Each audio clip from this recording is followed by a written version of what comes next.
What's up, mechanics? Happy Tuesday. Welcome back to another episode of Tool Tuesday here at the Vim Tools headquarters.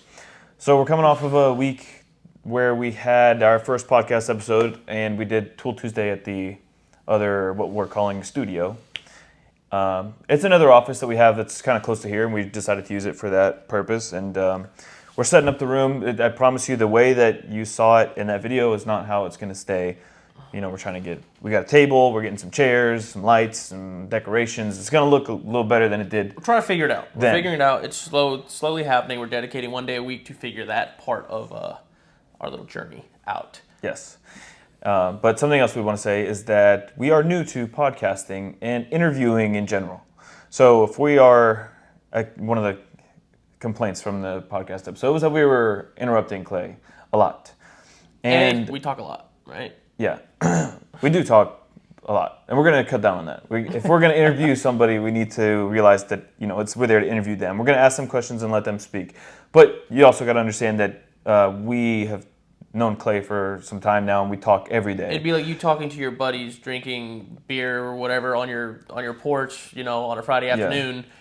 You obviously, it's a conversation more so than an interview, which we need to try to separate, because when it comes to a different type of guest, sure, that'd be easy to do. But when it's someone you're friends with and you have regular rapport with, it becomes more of a conversation, which I guess doesn't look great when you're trying to get their story. People want to hear more of Clay's story, so he's going to come back down. We're going to do another one. We're going to let him continue talking about his story and his journey in the tool industry and how he came to be.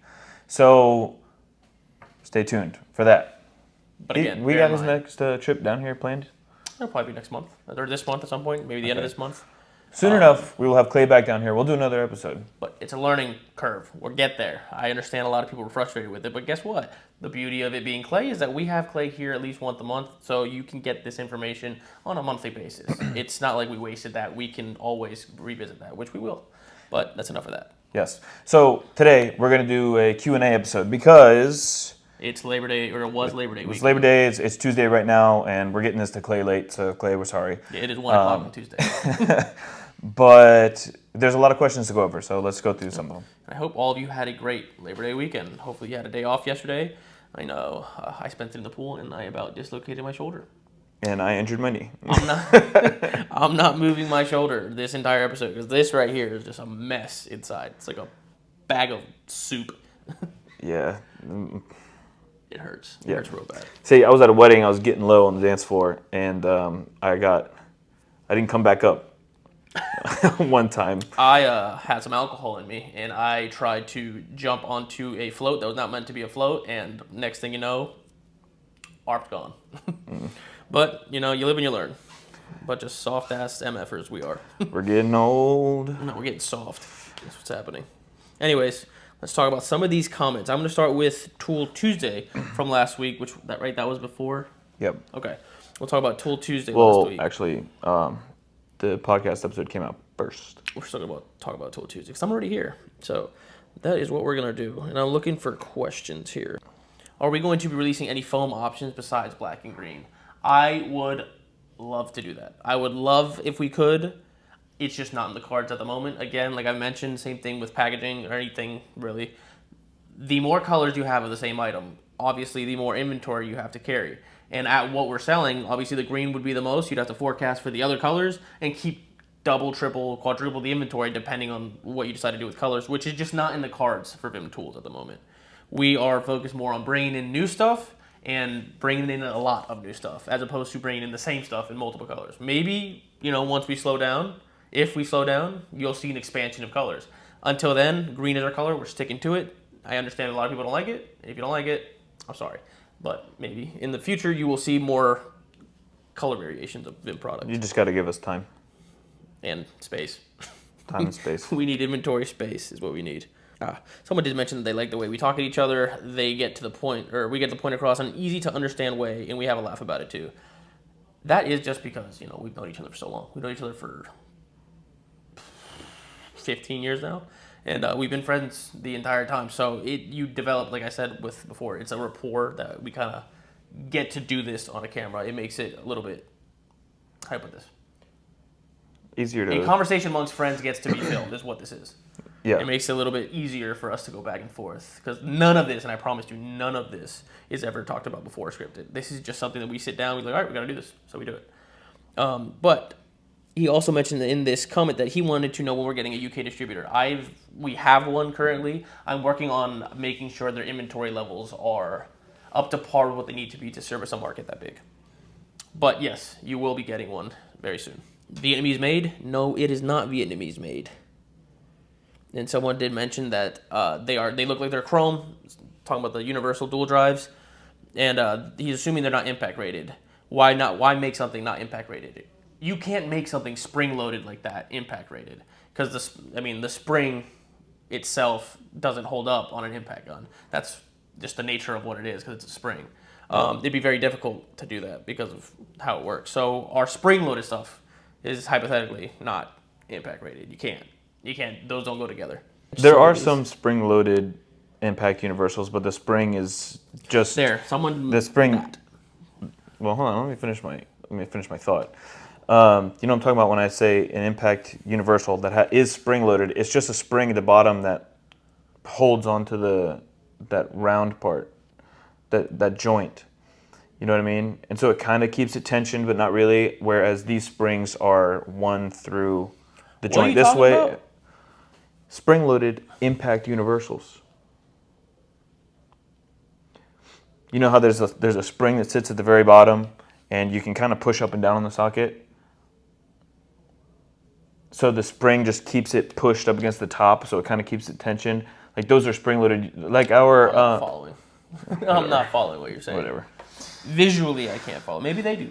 Maybe you I wish we had a whiteboard. You know what? We'll get a whiteboard for the. I think. So you can draw it. Oh my god. Yeah, we need like one of those game day boards. John Madden. the thing just you got it on Brett Favre. Yeah. Okay, am I doing this one? What? Am I doing this one? Yep, that one right there. Okay, y'all need to explain dual drive more often. It's not defined in your catalog. It's not defined on your website. You just assume everyone knows what it is. Bad assumption. What is it? Does it mean that a quarter-sized socket can be used on a quarter-inch ratchet and 3/8, or does it mean something else? Stop making this hard for us to find. I think this vid is the first time I've ever seen you define what it is. Dual drive for us has been around for a long time. I did not think that it struck that hard of a chord with people, but I guess, just had assumed that people already knew what it was. So like when we say dual drive, you kind of knew that it's something that can be used on a ratchet or a wrench, because there are other brands out there that have dual drive sockets. They may not call it dual drive, but it is that. And you're right. We should honestly explain it more. And we'll probably have a full dual drive day here. I think we have. I think our disconnect problem is that we're used to talking to jobbers, dealers, and warehouses, people in the tool industry who we deal with on a regular basis, who know what this stuff is because we've been doing it for a long time with them. So they're aware of our process and what we call things. Whereas with the end users, a lot of times, a lot of you are new. Like we gain followers regularly, so it's almost like you're reintroducing people to the line week after week, which we have to be better about making that disconnect where we're talking to warehouses one way, we talk to end users another. That's where it's kind of hard to unblur those lines a little bit, but you're right. Yeah. We do need to explain some of this stuff a little bit better. Yes. Someone said, thanks a lot, Mike. I don't know what for, but you're welcome. Do you know ruined the video. Oh. Well, no, that was... No, that was on the podcast episode. Yeah, but he talked to... But this is Tool Tuesday. I don't know. You're welcome. I think it's because you ruined the video. We must have mentioned it. When are the pocket pry bars available? Looking at 45 to 60 days, definitely before SEMA, which is in the beginning of November. So 45 days, we should have them here. Someone said, man, these are awesome, but damn, $200. Sheesh. For anyone that thinks that those are too expensive, we have a less expensive option. They're not spring-loaded, they're not dual drive, but we've had them for a while, and we're going to keep that part of our line where it is regular universal joints that aren't spring-loaded and not dual drive, and they are less expensive. And then we'll have the it's a more economical set. We'll have the dual drive spring-loaded as the premium set. It is a more economical set, so you have that option if that's how you feel about it, which is, everyone's own money is money. That is your prerogative. You want to go with the more economical set, you're more than welcome to. That's why we offer both.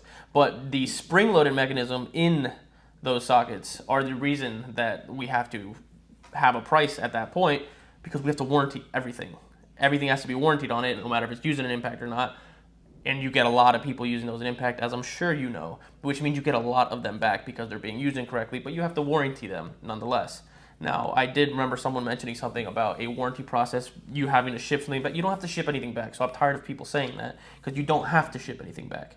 Our warranty process is stated very clearly, and all you're doing is putting in your card information so that you can pay for the freight of the new tool going to you. That is it, and you're sending a picture in. You're not. That's uploaded via DocuSign. There's a big misconception there, like, because there's a comment that we probably haven't gotten to yet, but it was on either this video or the podcast. Somebody saying that they have a few of our tools, they bought off a tool truck. They don't have a tool truck anymore. They wish they could buy more, but they are so upset about the warranty policy being that they have to ship something to us. He's like, why are you guys stuck in the 90s? We shouldn't have to mail you things. We do not require you to mail us anything. So I don't know where that came from. And we also don't charge for a warranty. It is just the shipping that is charged that UPS charges to us for shipping the product, and that's all. You have to pay shipping and handling, and we provide the warranty. And the biggest question would be why? Why? Because you're supposed to go to the person you purchased the product through. That is how our business is set up. That is why we do distribution through warehouses. That is our main business. We only have a retail section of our business to service those clients who don't have access to any other distributors, which is why we push you to tool trucks or other distributors on a regular basis. That being said, if you order anything through us because of that, and then you need to warranty it, you pay nothing. No shipping, no nothing. It's automatic. You just put your order number in, it goes to you. We've talked about this multiple times, but again, your main point should always be the person you bought it through. Yep, and especially if it's a tool truck, he pulls up to you twice a week. That's the easiest thing. I mean, he has the warranty for you right there, and you don't have to pay for it.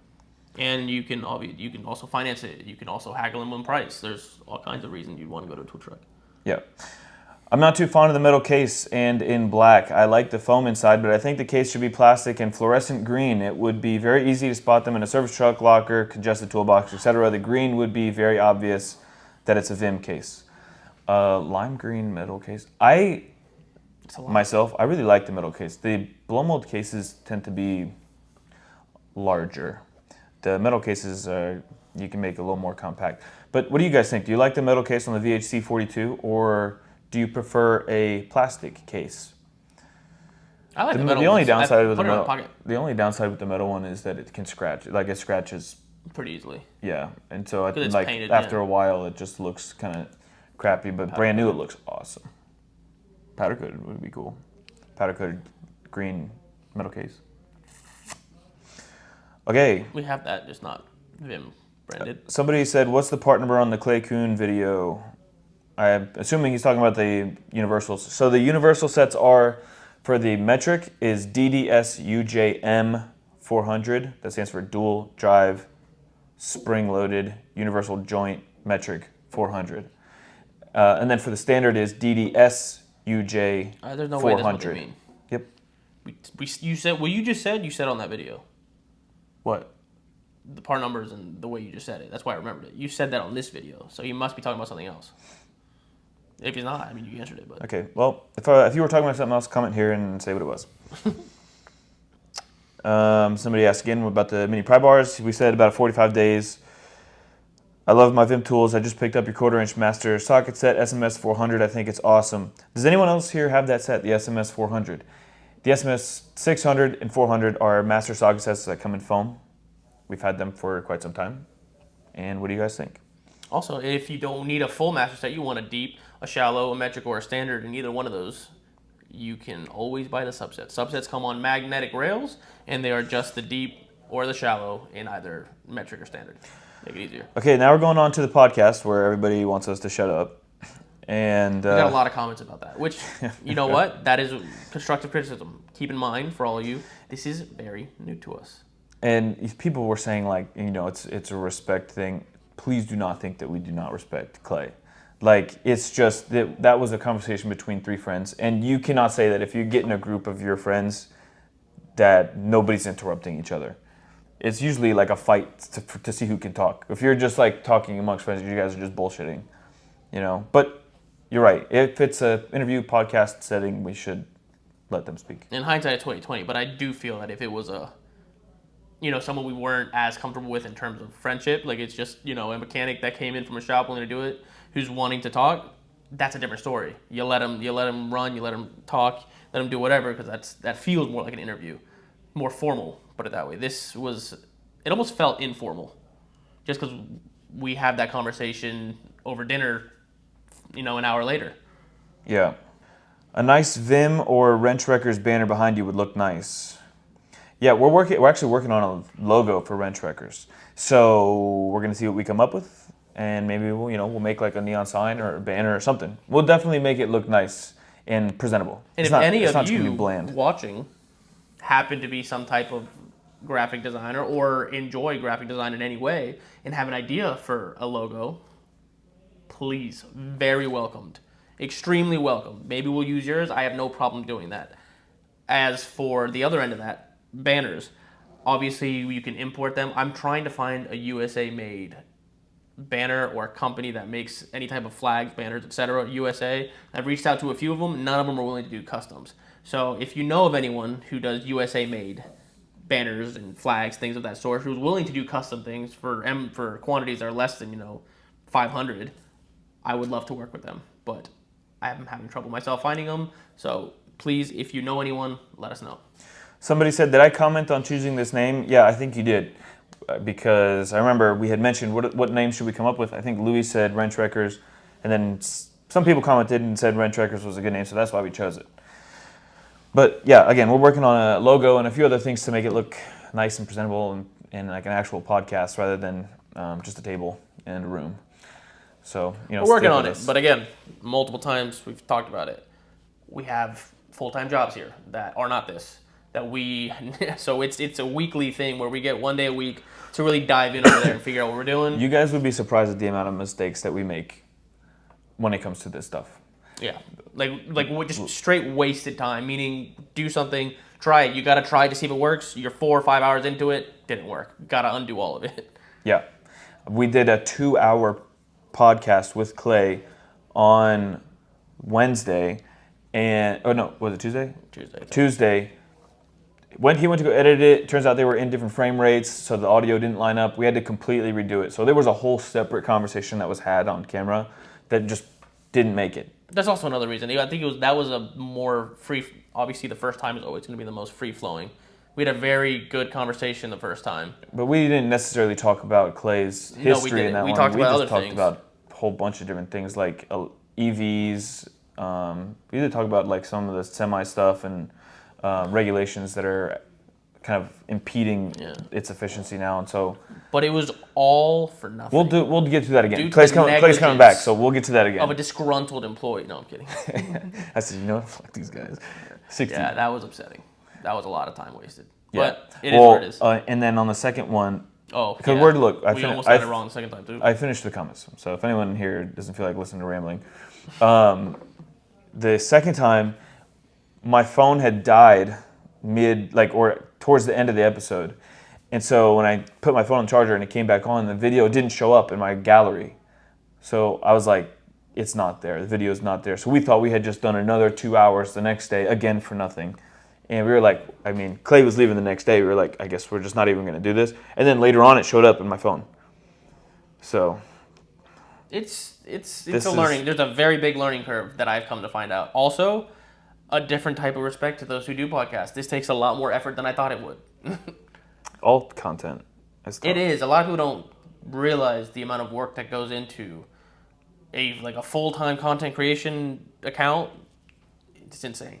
Yeah. It is insane how much time and energy goes into that. And I salute those who are able to do it and make that jump from, being an employee somewhere to doing their own thing to where all they do is content, because it takes a lot of creativity. And granted, at the end of the day, once it's up and going, maybe it doesn't take as much and you're getting a lot of benefits for not as much work, which is why I think people see influencers a certain way. Yeah. But I'll give them this. To start and get your stuff going off the ground, it is a difficult journey. It takes a lot of time for a little reward, and then it just flips, which is where people normally catch on and see that you're doing well. I'm not talking about us, I'm talking about influencers in general. That you see them doing well, and they got a ton of followers, and they're doing barely anything to get it, and people think that it's ridiculous. it took them a long time to get to where they're at. It takes years of not getting rewards for it. Yeah, and this isn't related like at all No. to I mean like what I'm about to say Oh. to the tool industry, but like they've been going viral recently. The Costco guys, Costco guys. okay, people have been sharing all their videos, seeing it, and like seen wow, the- where the hell did these guys come from? If you go back, they have been posting for a like long 5-6 years. Yeah, it's There's crazy. videos of the dad with When he was a kid, the kid. kid on his back like as a baby, and he's doing videos in Costco. Yeah, it's crazy. So it's just like a lot of this stuff, man. It's consistency. I mean, even Clay mentioned it. Clay's been doing this for 5 years. It takes years of consistency and a lot of years of no reward for that consistency.